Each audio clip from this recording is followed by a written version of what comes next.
Hey, yo, what's going on? The world's a better place because you are here to join us. My name is Matt Brown, and I'm the host of the Productive Conversations podcast. And it is right now a Monday, the 21st of April, going into Tuesday, the 22nd of April, 2025. And I am recapping game two of the Knicks and the Pistons in the first round of the NBA playoffs, specifically the first round of the Eastern Conference playoffs. And before we talk about what transpired, I just want to remind you to like and subscribe to the Productive Conversations podcast on all podcasting platforms and YouTube. And don't forget to check exclusive content regarding the show across all social media platforms. We're on Instagram at Productive Conversations Podcast, X, Twitter at Pod, or TikTok at Productive Conversations, and Facebook at Productive Conversations. And as always, we are sponsored by Magic Mind, and definitely check out the great stuff they're doing, providing the mental health and focus enhancing green tea shots. Get your Magic Mind, get your Magic Mind by going to magicmind.com/PCLT20 for 48% off your first subscription or 20% off your first one-time purchase. Check out the episode description below to check out the great stuff Magic Mind is providing for all of us. So, Knicks Pistons game two, similar to game one in the sense that Pistons dominated for the first three quarters instead of a 21 point, and then at this point, instead of going on a 21-0 run for the Knicks were down by 15 and they wound up tying it in the last minute, 94-94 each. Ultimately, crucial shots made by Dennis Schröder and Cade Cunningham had a great game. And the Knicks with two crucial misses. We have Mikal Bridges on top of the key for an open three to tie the game, misses it. Get that back the possession. Jalen Brunson, some seconds later, takes another shot while down by four, tried to make it a 1 point game, misses the three, and the Knicks lose ultimately to the Pistons by a final score of 100-94.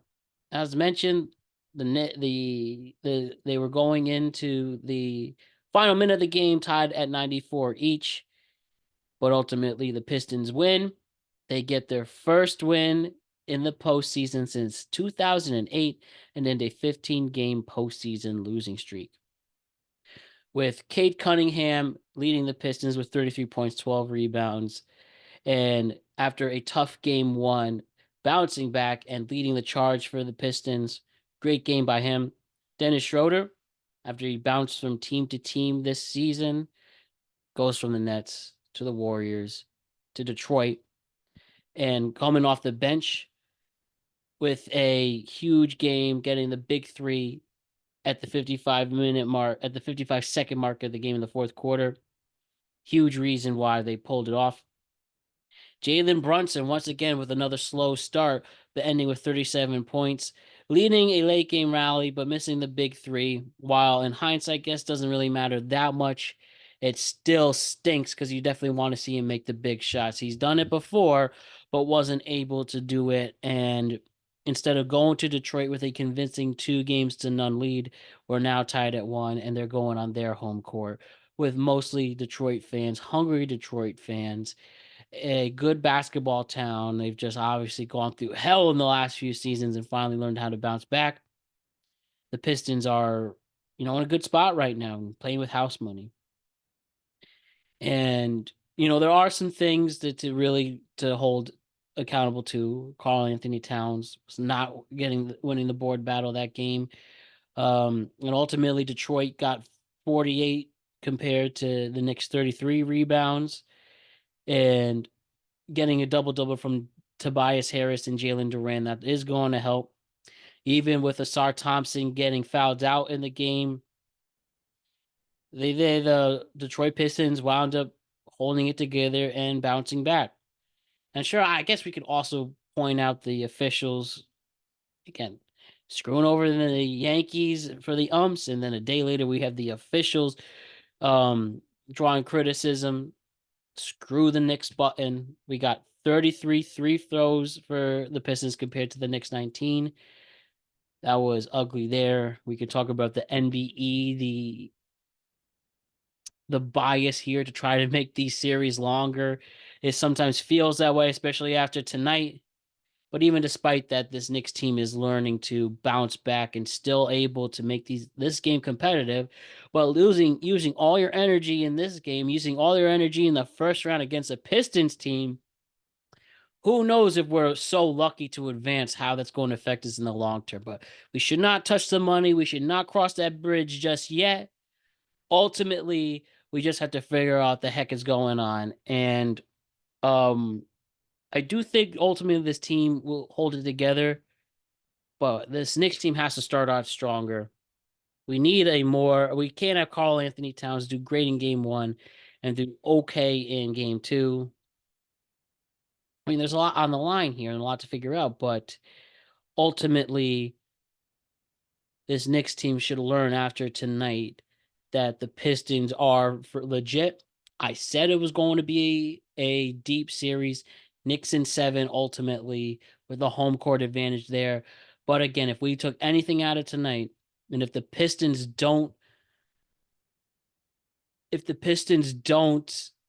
if that's what I should say, if the Pistons learn how to finish better and faster, then who knows where this is going. It might even go Detroit's way. But you can't lose the board battle. Got to be better defending the three. It's raining all day again for the Pistons. And this team, we should, rotate better. We should better, in the Thibs era, as we talked about, it seems like the Knicks are getting run into the ground and almost losing all the energy they have with that energy bar almost hitting to red towards the end of the game. It feels like with these Thibs teams. And they were really exposed towards the end. But then again, this fourth quarter comeback and tying the game and getting this game to tie, excuse me, and getting and coming back from down 15 to ultimately tie the game. It's a mano a mano situation, but the slow starts for the Knicks are killing them clearly and running all the way back with all the energy they have by time we by time we're at the end of the fourth quarter, they're worn out. They were not good in overtime this year. They haven't been really a good overtime team in the Thibs era. And you're just worried that this Knicks team is going to get fatigued and the Pistons are taking advantage, especially if they could just stay strong for all four quarters instead of the first three. We really got to pay attention there. So we'll see ultimately what happens there. But all in all, it was an entertaining game in the fourth quarter. These teams are clearly pushing each other. Whether you're drawing fouls like Jalen Brunson complaining about it, or you're getting in somebody's face and there's bumping shoulders and all of that. There's something to pay attention to there. Old school, late 80s, 90s basketball with just pure blunt force trauma in the sense that there's going to be pushing around, there's people going to be hitting the ground. It's going to be a competitive series on the court and within each other in this war of attrition.